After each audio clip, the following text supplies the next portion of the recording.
ಪ್ರಧಾನಿ ನರೇಂದ್ರ ಮೋದಿ ಅವರ ಉಡುಪಿ ಭೇಟಿಯನ್ನ ಪ್ರಧಾನಮಂತ್ರಿಗಳ ಕಾರ್ಯಾಲಯ ಖಚಿತಪಡಿಸಿದೆ. ನವೆಂಬರ್ 28ರಂದು ಉಡುಪಿಗೆ ಆಗಮಿಸಲಿರುವ ಮೋದಿ ಶ್ರೀಕೃಷ್ಣ ಮಠಕ್ಕೆ ಭೇಟಿ ನೀಡಿ ವಿಶೇಷ ಪೂಜೆ ಸಲ್ಲಿಸಲಿದ್ದಾರೆ. ಬಳಿಕ ಲಕ್ಷಕಂಠ ಗೀತ ಗಾಯನ ಕಾರ್ಯಕ್ರಮ ಭಾಗಿಯಾಗಿ ನಂತರ ಗೋವಾಕ್ಕೆ ತೆರಳಿದ್ದಾರೆ ಎನ್ನಲಾಗ್ತಾ ಇದೆ. ಸಮಯದ ಅಭಾವದಿಂದ ಈ ಹಿಂದೆ ಆಯೋಜಿಸಲಾಗಿದ್ದ ರೋಡ್ ಶೋ ರದ್ದುಗೊಳಿಸಲಾಗಿದೆ ಅಂತ ಪ್ರಧಾನಮಂತ್ರಿ ಕಾರ್ಯಾಲಯ ತಿಳಿಸಿದೆ. ಯಶವಂತಪುರ ವಿಜಯಪುರ ನಡುವಿನ ವಿಶೇಷ ರೈಲು ಡಿಸೆಂಬರ್ 8ರಿಂದ ಎಕ್ಸ್ಪ್ರೆಸ್ ಆಗಿ ಸಂಚಾರ ಆರಂಭಿಸಲಿದೆ. 3 ವರ್ಷಗಳ ಬಳಿಕ ಈ ರೈಲನ್ನು ನಿಯಮಿತಗೊಳಿಸಿದ್ದು ಟಿಕೆಟ್ ದರದಲ್ಲೂ ಇಳಿಕೆಯಾಗಲಿದೆ. ಇದರಿಂದ ಪ್ರಯಾಣಿಕರಿಗೆ ಆರ್ಥಿಕ ಹೊರೆ ಕಡಿಮೆಯಾಗಲಿದ್ದು ಅನುಕೂಲ ಒದಗಲಿದೆ. ಕೇಂದ್ರ ಸಚಿವ ಎಚ್.ಡಿ. ಕುಮಾರಸ್ವಾಮಿ ಅವರು ರಾಜ್ಯ ರಾಜಕಾರಣದಲ್ಲಿ ಅನಿರೀಕ್ಷಿತ ಮತ್ತು ಸ್ಫೋಟಕ ಬೆಳವಣಿಗೆಗಳು ಆಗಲಿವೆ ಅಂತ ಭವಿಷ್ಯ ನುಡಿದಿದ್ದಾರೆ. ಆಡಳಿತ ಪಕ್ಷದಲ್ಲಿ ಆಗ್ತಾ ಇರುವ ಬೆಳವಣಿಗೆಗಳನ್ನ ನೋಡಿದ್ರೆ ಕೆಲವೇ ತಿಂಗಳಲ್ಲಿ ರಾಜಕೀಯ ಕ್ರಾಂತಿಯಾಗುವ ಲಕ್ಷಣವಿದೆ. ಜನರು ಕೆಟ್ಟ ಆಡಳಿತದಿಂದ ರೋಸಿ ಹೋಗಿದ್ದಾರೆ ಅಂತ ಜೆಡಿಎಸ್ ಬೆಳ್ಳಿ ಹಬ್ಬ ಕಾರ್ಯಕ್ರಮದಲ್ಲಿ ಕೇಂದ್ರ ಸಚಿವ ಎಚ್.ಡಿ. ಕುಮಾರಸ್ವಾಮಿ ಹೇಳಿದ್ರು. ರಾಜ್ಯದಲ್ಲಿ ಮೆಕ್ಕೆಜೋಳ ಖರೀದಿ ಮತ್ತು ಆಮದು ವಿಚಾರದಲ್ಲಿ ಮುಖ್ಯಮಂತ್ರಿ ಸಿದ್ದರಾಮಯ್ಯ ಹಸಿ ಸುಳ್ಳುಗಳನ್ನ ಹೇಳಿ ಬಿತ್ತರಿಸುವ ಕೇಂದ್ರದ ಮೇಲೆ ಗೂಬೆ ಕೂರಿಸಿದ್ದಾರೆ ಅಂತ ಕೇಂದ್ರ ಆಹಾರ ಮತ್ತು ನಾಗರಿಕ ಸರಬರಾಜು ಸಚಿವ ಪ್ರಹ್ಲಾದ್ ಜೋಶಿ ಕಿಡಿಕಾರಿದ್ದಾರೆ. ಹುಬ್ಬಳ್ಳಿಯಲ್ಲಿ ಮಾಧ್ಯಮದವರೊಂದಿಗೆ ಮಾತನಾಡಿದ ಸಿದ್ದರಾಮಯ್ಯ, ಸರ್ಕಾರ ರಾಜ್ಯದ ರೈತರ ಹಿತರಕ್ಷಣೆ ಕಡೆಗಣಿಸ್ತಾ ಇದೆ. ಕೈಲಾಗದವರು ಮೈ ಪರ್ಚಿಕೊಂಡ್ರು ಎಂಬಂತೆ ತನ್ನ ಆಡಳಿತ ವೈಫಲ್ಯದಿಂದ ಕಂಗೆಟ್ಟು ಈಗ ಕೇಂದ್ರದ ಮೇಲೆ ಗೂಬೆ ಕೂರಿಸಲು ನೋಡ್ತಾ ಇದ್ದಾರೆ ಅಂತ ನೇರ ವಾಗ್ದಾಳಿ ನಡೆಸಿದ್ದಾರೆ.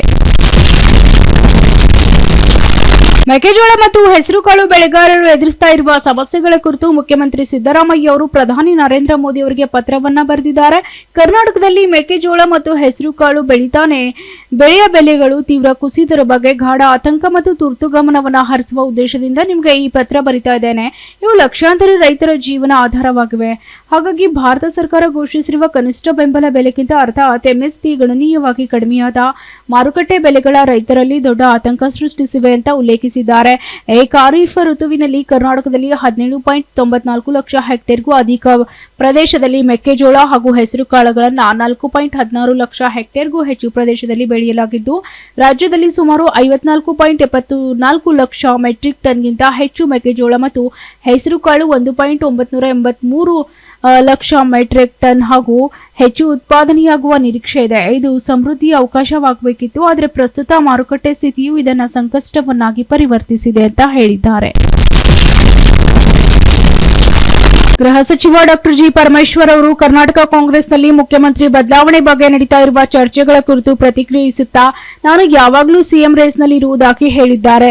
2013ರಲ್ಲಿ ನಾನು ಪ್ರಾದೇಶಿಕ ಕಾಂಗ್ರೆಸ್ ಸಮಿತಿ ಅಧ್ಯಕ್ಷನಾಗಿದ್ದಾಗ ಸರ್ಕಾರವನ್ನು ಅಧಿಕಾರಕ್ಕೆ ತರಲು ಎಲ್ಲರೂ ಒಗ್ಗಟ್ಟಾಗಿ ಕೆಲಸ ಮಾಡಿದ್ದೇವೆ. ಆ ಸಂದರ್ಭದಲ್ಲಿ ನಾನು ಚುನಾವಣೆಯಲ್ಲಿ ಪರಾಭವಗೊಂಡಿದ್ದರಿಂದ ಸಿಎಂ ಆಗುವ ಅವಕಾಶ ತಪ್ಪಿತ್ತು. ಸಿಎಂ ಕುರ್ಚಿ ವಿಚಾರದ ಬಗ್ಗೆ ಎಐಸಿಸಿ ಅಧ್ಯಕ್ಷ ಮಲ್ಲಿಕಾರ್ಜುನ್ ಖರ್ಗೆ ಮತ್ತು ರಾಹುಲ್ ಗಾಂಧಿ ಅಂತಿಮ ನಿರ್ಧಾರ ತೆಗೆದುಕೊಳ್ತಾರೆ. ಖರ್ಗೆ ಅವರು ಕರ್ನಾಟಕದ ರಾಜಕಾರಣವನ್ನ 50 ವರ್ಷಗಳ ಸುದೀರ್ಘ ಅನುಭವದೊಂದಿಗೆ ಚೆನ್ನಾಗಿ ಬಲ್ಲವರಾಗಿರೋದ್ರಿಂದ ರಾಹುಲ್ ಗಾಂಧಿ ವಿದೇಶ ಪ್ರವಾಸದಿಂದ ಹಿಂದಿರುಗಿದ ನಂತರ ಸೂಕ್ತ ತೀರ್ಮಾನ ಕೈಗೊಳ್ಳಿದ್ದಾರೆ ಅಂತ ಹೇಳಿದ್ದಾರೆ. ನೀರಾವರಿ ಇಲಾಖೆ ಹಾಗೂ ಬೆಂಗಳೂರು ನಗರಾಭಿವೃದ್ಧಿ ಇಲಾಖೆಯ ಭೂಸ್ವಾಧೀನ ಕೋರ್ಟ್ ಪ್ರಕರಣಗಳ ಕರ್ತವ್ಯ ಲೋಪಗಳ ಬಗ್ಗೆ ತನಿಖೆಗೆ ಎಸ್ಐಟಿ ರಚಿಸಲಾಗುವುದು. ಕರ್ತವ್ಯ ಲೋಪ ಎಸಗಿರುವ ಅಧಿಕಾರಿಗಳನ್ನು ಅಮಾನತುಗೊಳಿಸಿ ವಕೀಲರನ್ನ ವಜಾಗೊಳಿಸಲಾಗುವುದು ಅಂತ ಉಪಮುಖ್ಯಮಂತ್ರಿ ಡಿಕೆ ಶಿವಕುಮಾರ್ ಹೇಳಿದ್ದಾರೆ.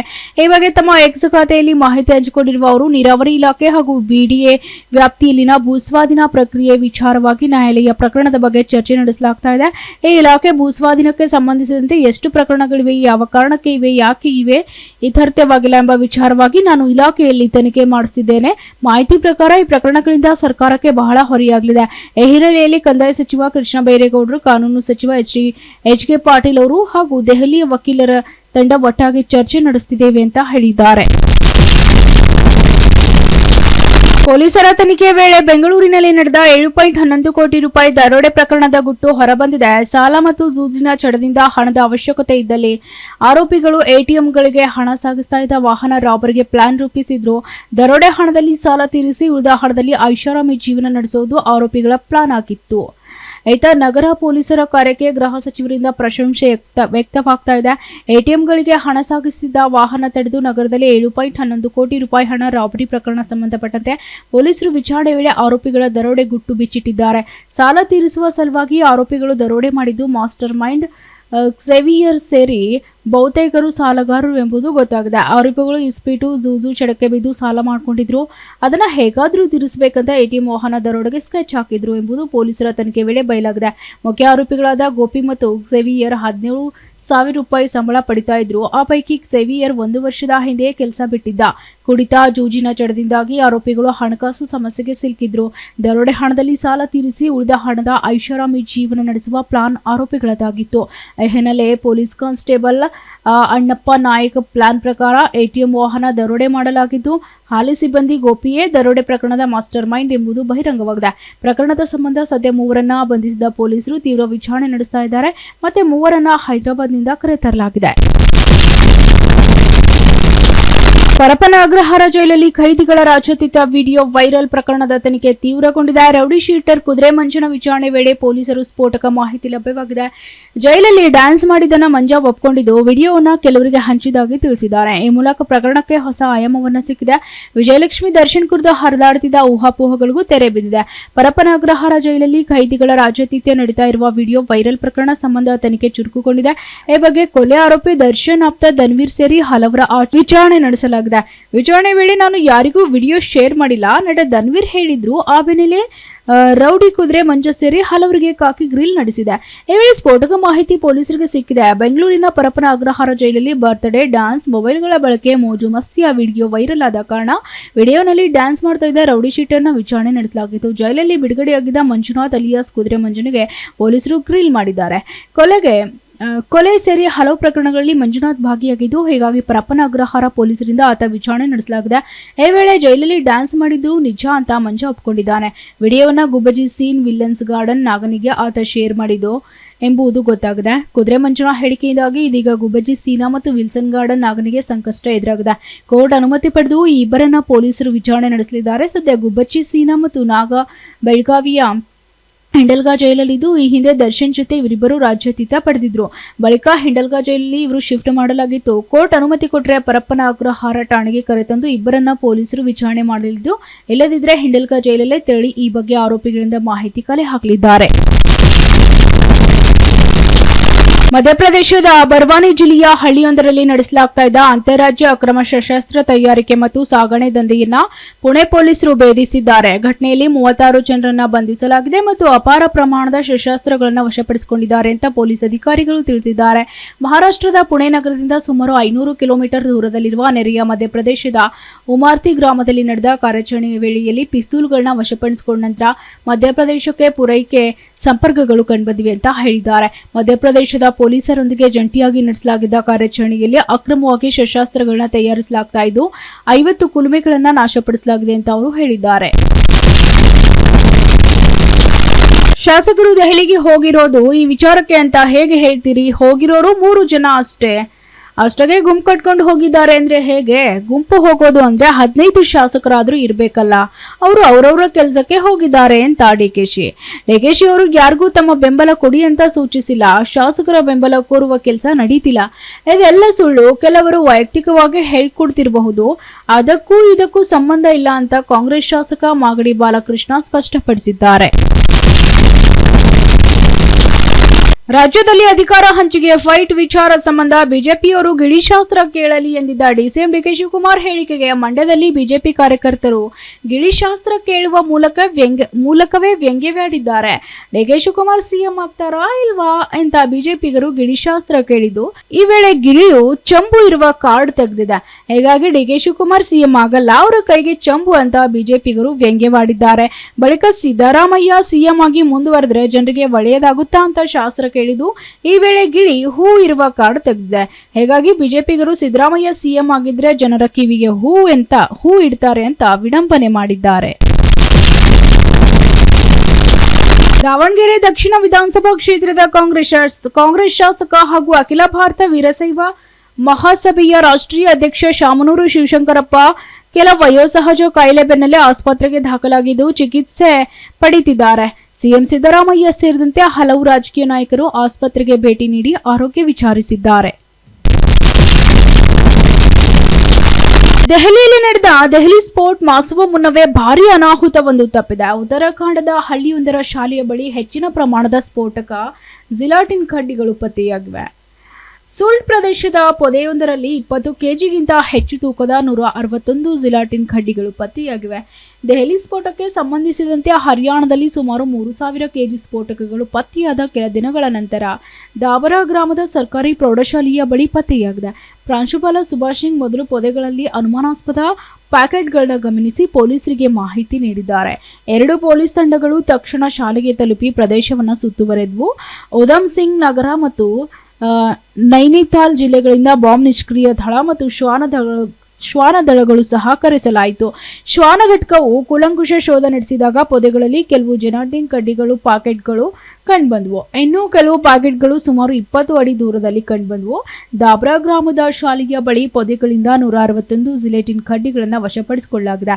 ಪೊಲೀಸರು ಸ್ಥಳಕ್ಕೆ ತಲುಪಿದ್ರು. ಬಾಂಬ್ ನಿಷ್ಕ್ರಿಯ ದಳ ಕೂಡ ವಿಚಾರಣೆ ನಡೆಸಿತು. ಹತ್ತಿರ ಪ್ರದೇಶಗಳಲ್ಲೂ ಶೋಧ ನಡೆಸಲಾಗಿದೆ ಅಂತ ಹಿರಿಯ ಪೊಲೀಸ್ ವರಿಷ್ಠಾಧಿಕಾರಿ ಎಸ್ಎಸ್ಪಿ ದೇವೇಂದ್ರ ಪಿಂಚಾ ತಿಳಿಸಿದ್ದಾರೆ. ಜೆಲಾಟಿನ್ ಕಡ್ಡಿಗಳು ನಿರ್ಮಾಣ ಮತ್ತು ಗಣಿಗಾರಿಕೆ ಉದ್ದೇಶಗಳಿಗಾಗಿ ಬಂಡೆಗಳನ್ನು ಸ್ಫೋಟಿಸಲು ಸಾಮಾನ್ಯವಾಗಿ ಬಳಸುವ ಸ್ಫೋಟಕ ವಸ್ತುಗಳಾಗಿವೆ.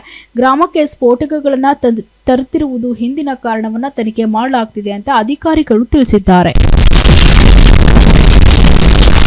ಬೆಂಗಳೂರಿನ ಟೆಕ್ ಸಮಿಟ್ನಲ್ಲಿ ದಾವಣಗೆರೆ ಐಟಿಬಿಟಿ ಕ್ಲಸ್ಟರ್ ಮಾನ್ಯತೆ ದೊರೆತಿದೆ. ಇಂದು ಐಟಿ ಕಂಪನಿಗಳಲ್ಲಿ ಇಲ್ಲಿನ ನೆಲೆಸಲು ಹೊಸ ದಾರಿ ತೆರೆದಿದೆ. ವಿಷನ್ ದಾವಣಗೆರೆ ತಂಡದ ನಿರಂತರ ಪ್ರಯತ್ನ ಮತ್ತು 7 ಮಿನಿಟ್ ಸಿಟಿಯಂತಹ ಪರಿಕಲ್ಪನೆಗಳನ್ನು ಯಶಸ್ಸಿಗೆ ಕಾರಣವಾಗಿದೆ. ರಾಜಧಾನಿ ಬೆಂಗಳೂರಿನಲ್ಲಿ ನಡೆದ ಟೆಕ್ ಸಮಿಟ್ನಲ್ಲಿ ದಾವಣಗೆರೆ ನಗರವನ್ನು ಐಟಿಬಿಟಿ ಕ್ಲಸ್ಟರ್ ಅಂತ ಗುರುತಿಸಿದ್ದು, ಇನ್ಮುಂದೆ ಐಟಿ ಕಂಪನಿಗಳಲ್ಲಿ ಇಲ್ಲಿ ಬಂದು ತಳವೂರಲು ರಹದಾರಿ ದೊರೆತಂತಾಗಿದೆ. ಐಟಿಬಿಟಿ ನಗರಗಳ ಸಾಲಿಗೆ ದಾವಣಗೆರೆ ಸೇರುವ ಕನಸು ಚಿಗುರೊಡೆದಿದೆ. ರಾಜ್ಯದಲ್ಲಿ ಈವರೆಗೆ ಬೆಂಗಳೂರು, ಮೈಸೂರು, ಮಂಗಳೂರು, ತುಮಕೂರು, ಹುಬ್ಬಳ್ಳಿ, ಧಾರವಾಡ ಮತ್ತು ಬೆಳಗಾವಿ ನಗರಗಳನ್ನು ಮಾತ್ರ ಐಟಿಬಿಟಿ ಕ್ಲಸ್ಟರ್ಗಳಂತ ಗುರುತಿಸಲಾಗಿತ್ತು. ಹೀಗಾಗಿ ಪ್ರತಿ ವರ್ಷ ನಡೆಯುವ ಟೆಕ್ ಶೃಂಗ ಈ ನಗರಗಳತ್ತ ಮಾತ್ರ ಐಟಿ ಕಂಪನಿಗಳು ಚಿತ್ತ ಹರಿಸ್ತಾ ಇದ್ವು. ಈಗ ಈ ಅವಕಾಶ ದಾವಣಗೆರೆಗೂ ಸಿಕ್ಕಿದೆ. ಪಶ್ಚಿಮ ಬಂಗಾಳ ಮುಖ್ಯಮಂತ್ರಿ ಮಮತಾ ಬ್ಯಾನರ್ಜಿ ಅವರು ವಿಧಾನಸಭಾ ಚುನಾವಣೆಯಲ್ಲಿ ಟಿಎಂಸಿ ಸೋಲು ಕಾಣಲಿದೆ ಅಂತ ಗೊತ್ತಾಗಿದೆ. ಮತದಾರರ ಪಟ್ಟಿಯ ವಿಶೇಷ ತೀವ್ರ ಪರಿಷ್ಕರಣೆ ವಿರೋಧ ವ್ಯಕ್ತಪಡಿಸಿದ್ದಾರೆ ಮತ್ತು ಅಲ್ಪಸಂಖ್ಯಾತರ ಓಲೈಕೆ ರಾಜಕಾರಣ ಮಾಡುತ್ತಿದ್ದಾರೆ ಅಂತ ಬಿಜೆಪಿ ಆರೋಪಿಸಿದೆ.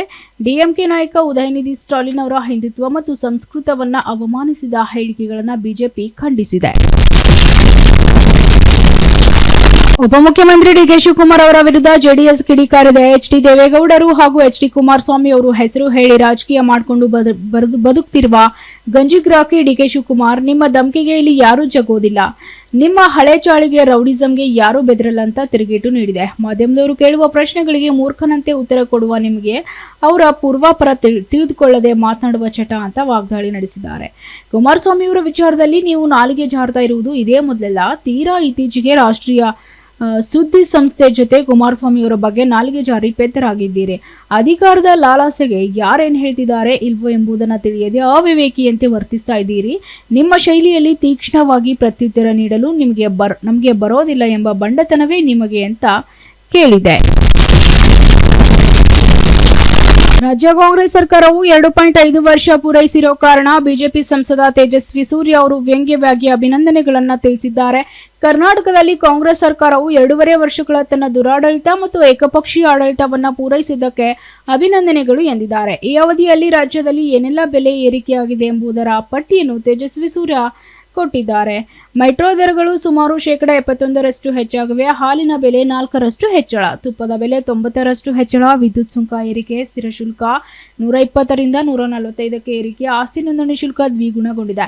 ನಕಲು ಮಾಡಿದ ಡಿಪಿಆರ್ ಮತ್ತು ಸಾಧ್ಯತೆ ಅಧ್ಯಯನಗಳೊಂದಿಗೆ 43,000 ಕೋಟಿ ಸುರಂಗ ವ್ಯವಸ್ಥೆಗೆ ಯೋಜನೆ ಮಾಡಿದ್ದೀರಿ ಅಂತ ಟೀಕಿಸಿದ್ದಾರಷ್ಟೇ. ಭ್ರಷ್ಟಾಚಾರದ ಫಲವಾಗಿ ರಸ್ತೆಗಳಲ್ಲಿ ಗುಂಡಿಗಳು ಸವಾರರಿಗೆ ಮಾರಕವಾಗ್ತಾ ಇವೆ. ಮಾರ್ಗದರ್ಶಿ ಮೌಲ್ಯವೇ 25ರಿಂದ 30% ಹೆಚ್ಚಳವಾಗಿದೆ. ಸ್ಟಾಂಪ್ ಡ್ಯೂಟಿ 200ರಿಂದ 500% ಹೆಚ್ಚಳ, ಬಸ್ ದರಗಳು 15% ಹೆಚ್ಚಳವಾಗಿದೆ. ಹೀಗೆ ಅನೇಕ ಪಟ್ಟಿಗಳನ್ನು ಬಿಡುಗಡೆ ಮಾಡಿ ಸರ್ಕಾರದ ವಿರುದ್ಧ ವಾಗ್ದಾಳಿ ನಡೆಸಿದ್ದಾರೆ. ಸಂವಿಧಾನದ 241ನೇ ವಿಧಿಯ ವ್ಯಾಪ್ತಿಗೆ ಚಂಡೀಗಢವನ್ನ ತರುವ ಕೇಂದ್ರದ ಪ್ರಯತ್ನದ ಬಗ್ಗೆ ಭಾರೀ ರಾಜಕೀಯ ವಿವಾದಕ್ಕೆ ಭುಗಿಲೆದ್ದಿದ್ದು ಪಂಜಾಬ್ ವಿರೋಧ ವ್ಯಕ್ತಪಡಿಸಿದೆ. ಈ ವಿಧಿ ರಾಷ್ಟ್ರಪತಿಗಳಿಗೆ ಕೇಂದ್ರಾಡಳಿತ ಪ್ರದೇಶಕ್ಕೆ ನೇರವಾಗಿ ನಿಯಮಗಳನ್ನು ರೂಪಿಸಲು ಅಧಿಕಾರ ನೀಡುತ್ತದೆ. ಸಂವಿಧಾನದ 240ನೇ ಆರ್ಟಿಕಲ್ 240 ವಿಧಿಯ ವ್ಯಾಪ್ತಿಗೆ ಚಂಡೀಗಢನ್ನ ತರುವ ಕೇಂದ್ರದ ಪ್ರಯತ್ನ ಬಗ್ಗೆ ಭಾರಿ ರಾಜಕೀಯ ವಿವಾದವಾಗ್ತಾ ಇದೆ. ಪಂಜಾಬ್ ವಿರೋಧ ವ್ಯಕ್ತಪಡಿಸಿದ್ದು, ಈ ವಿಧಿ ರಾಷ್ಟ್ರಪತಿಗಳಿಗೆ ಕೇಂದ್ರಾಡಳಿತ ಪ್ರದೇಶಕ್ಕೆ ನೇರವಾಗಿ ನಿಯಮಗಳನ್ನು ರೂಪಿಸಲು ಅಧಿಕಾರ ನೀಡ್ತಾ ಇದೆ. ಪ್ರಸ್ತುತ ಪಂಜಾಬ್ ರಾಜ್ಯಪಾಲರು ಪಂಜಾಬ್ ಮತ್ತು ಹರಿಯಾಣದ ಜಂಟಿ ರಾಜಧಾನಿಯಾಗಿರುವ ಚಂಡೀಗಢದ ಆಡಳಿತಾಧಿಕಾರಿಯಾಗಿದ್ದಾರೆ. ಡಿಸೆಂಬರ್ 1ರಿಂದ ಪ್ರಾರಂಭವಾಗುವ ಮುಂಬರುವ ಚಳಿಗಾಲದ ಅಧಿವೇಶನದಲ್ಲಿ ಸಂವಿಧಾನದ 131ನೇ ತಿದ್ದುಪಡಿ ಮಸೂದೆ 2025 ಪರಿಚಯಿಸಲು ಕೇಂದ್ರ ಯೋಜಿಸಿದೆ. ಆಡಳಿತಾರೂಢ ಆಮ್ ಆದ್ಮಿ ಪಕ್ಷ ಹಾಗೂ ಕಾಂಗ್ರೆಸ್ ಮತ್ತು ಅಕಾಲಿ ದಳ ಎರಡೂ ಕೇಂದ್ರದ ಕ್ರಮವನ್ನು ಟೀಕಿಸಿದ್ದು, ಇದನ್ನ ಪಂಜಾಬ್ ವಿರೋಧಿ ಅಂತ ಕರೆದಿವೆ. ನಮ್ಮ ರಾಜ್ಯದ ಹಳ್ಳಿಗಳನ್ನ ಪಂಜಾಬ್ಗೆ ಮಾತ್ರ ಸೇರಿದೆ. ನಮ್ಮ ಹಕ್ಕನ್ನು ನಾವು ಹಾಗೆ ಜಾರಿಕೊಳ್ಳಲು ಬಿಡೋದಿಲ್ಲ. ಅದಕ್ಕಾಗಿ ನಾವು ಅಗತ್ಯವಿರುವ ಯಾವುದೇ ಕ್ರಮಗಳನ್ನ ತೆಗೆದುಕೊಳ್ತೇವೆ ಅಂತ ಮಾನ್ ಹೇಳಿದ್ದಾರೆ. ಏನಿದು ಆರ್ಟಿಕಲ್ 240 ಅಂತ ನೋಡೋದಾದ್ರೆ, 241ನೇ ವಿಧಿಯು ಅಂಡಮಾನ್ ಮತ್ತು ನಿಕೋಬಾರ್ ದ್ವೀಪಗಳು, ಲಕ್ಷದ್ವೀಪ, ದಾದ್ರಾ ಮತ್ತು ನಗರ ಹವೇಲಿ, ದಮನ್ ಮತ್ತು ಡಿಯು ಮತ್ತು ಪುದುಚೇರಿ ಕೇಂದ್ರಾಡಳಿತ ಪ್ರದೇಶದ ಶಾಂತಿ, ಪ್ರಗತಿ ಮತ್ತು ಉತ್ತಮ ಸರ್ಕಾರಕ್ಕಾಗಿ ನಿಯಮಗಳನ್ನು ರಚಿಸಬಹುದು ಅಂತ ಹೇಳುತ್ತೆ. ಇದು ಕೇಂದ್ರಾಡಳಿತ ಪ್ರದೇಶಗಳಿಗೆ ಸಂಬಂಧಿಸಿದಂತೆ ರಾಷ್ಟ್ರಪತಿಗಳಿಗೂ ನಿರ್ದಿಷ್ಟ ಅಧಿಕಾರವನ್ನ ನೀಡುತ್ತದೆ. ಈ ಅಧಿಕಾರವು ತಮ್ಮದೇ ಆದ ಶಾಸಕಾಂಗ ಸಭೆಗಳನ್ನ ಹೊಂದಿರದ ಪ್ರದೇಶಗಳಿಗೆ ವಿಶೇಷವಾಗಿ ಮಹತ್ವದಾಗಿದೆ. ಭಾರತೀಯ ಸಂವಿಧಾನದ 241ನೇ ವಿಧಿಯ ಮೂಲಕ ಅರ್ಥಾತ್ ಆರ್ಟಿಕಲ್ 240 ಪ್ರಕಾರ ರಾಷ್ಟ್ರಪತಿಗಳು ಸಂಸತ್ತಿನ ಕಾಯ್ದೆಗಳನ್ನ ತಿದ್ದುಪಡಿ ಮಾಡಲು ಮತ್ತು ಕೇಂದ್ರಾಡಳಿತ ಪ್ರದೇಶಗಳಲ್ಲಿ ನಿಯಮಗಳನ್ನು ಜಾರಿಗೆ ತರಲು ಸಂಪೂರ್ಣ ಅಧಿಕಾರದೊಂದಿಗೆ ಅಸ್ತಿತ್ವದಲ್ಲಿರುವ ಕಾನೂನುಗಳನ್ನ ಬದಲಾಯಿಸಲು ಅಥವಾ ರದ್ದುಗೊಳಿಸಲು ವ್ಯಾಪಕ ಅಧಿಕಾರವನ್ನ ಚಲಾಯಿಸಬಹುದಾಗಿದೆ. ತಮಿಳುಗ ವೆಟ್ರಿ ಕಳಗಂ ಪಕ್ಷದ ಅರ್ಥಾತ್ ಟಿವಿಕೆ ಸಂಸ್ಥಾಪಕ, ನಟ, ರಾಜಕಾರಣಿ ವಿಜಯ್ ಮುಂಬರುವ ರಾಜ್ಯ ವಿಧಾನಸಭೆಯ ಚುನಾವಣೆಯ ಪೂರ್ವ ಪ್ರಚಾರ ಆರಂಭಿಸಿದ್ದಾರೆ. ಕಾಂಚೀಪುರಂ ಜಿಲ್ಲೆಯ ಒಳಂಗಾಣ ಕ್ರೀಡಾಂಗಣದಲ್ಲಿ ಇಂದು ಜನರನ್ನ ಉದ್ದೇಶಿಸಿ ಮಾತನಾಡುವ ಮೂಲಕ ತಮ್ಮ ರಾಜಕೀಯ ಪ್ರಚಾರವನ್ನ ಪುನರಾರಂಭಿಸಲಿದ್ದಾರೆ. ಸುಮಾರು 2 ತಿಂಗಳ ನಂತರ ವಿಜಯ್ ಪ್ರಚಾರ ಆರಂಭಿಸ್ತಾ ಇದ್ದು, ಕಾರ್ಯಕ್ರಮವನ್ನು ಸುಗಮವಾಗಿ ನಡೆಸಲು ಎಲ್ಲಾ ವ್ಯವಸ್ಥೆಗಳನ್ನ ಮಾಡಲಾಗಿದೆ ಅಂತ ಪಕ್ಷದ ಮೂಲಗಳು ತಿಳಿಸಿವೆ. ಕಾಂಚೀಪುರಂ ಜಿಲ್ಲೆಯ ಸುಂಗುವರ್ಚಿತಿರಂನಲ್ಲಿರುವ ಖಾಸಗಿ ಶಿಕ್ಷಣ ಸಂಸ್ಥೆಯ ಆವರಣದಲ್ಲಿ ಕಾರ್ಯಕ್ರಮ ನಡೆಯಲಿದೆ. ಸರಿಸುಮಾರು 1500 ಜನರಿಗೆ ಕೋಡೆಡ್ ಪಾಸ್ಗಳನ್ನ ನೀಡಲಾಗಿ ಮತ್ತು ಅದನ್ನ ಹೊಂದಿರುವವರಿಗೆ ಮಾತ್ರ ಅವಕಾಶ ನೀಡಲಾಗುವುದು ಅಂತ ಅವರು ಹೇಳಿದ್ದಾರೆ. ಸ್ಥಳದಲ್ಲಿ ಹಳದಿ ಟಿ ಶರ್ಟ್ಗಳು ಮತ್ತು ಕ್ಯಾಪ್ಗಳನ್ನ ಧರಿಸಿದ ಪಕ್ಷದ ಕಾರ್ಯಕರ್ತರು ಜಮಾಯಿಸಿದ್ದಾರೆ. ಪೊಲೀಸರು ಖಾಸಗಿ ಸಂಸ್ಥೆಗಳ ಭದ್ರತಾ ತಂಡದ ಬೌನ್ಸರ್ ಮತ್ತು ಭದ್ರತಾ ಸಿಬ್ಬಂದಿ ವಾಹನ ನಿಲುಗಡೆಗೆ ಆಹಾರ ಮತ್ತು ನೀರನ್ನು ಲಭ್ಯವಾಗುವಂತೆ ಎಲ್ಲಾ ವ್ಯವಸ್ಥೆ ಮಾಡಲಾಗಿದೆ. ಕಳೆದ ತಿಂಗಳು ವಿಜಯ್ ಇಲ್ಲಿಗೆ ಹತ್ತಿರದ ಮಾಮಲ್ಲಾಪುರಂನಲ್ಲಿರುವ ರೆಸಾರ್ಟ್ನಲ್ಲಿ ಕರೂರು ಕಾಲ್ತುಳಿತಕ್ಕೆ ಬಲಿಯಾದವರ ಕುಟುಂಬಗಳನ್ನು ಭೇಟಿ ಮಾಡಿ ಸಂತಾಪ ಸೂಚಿಸಿದ್ರು.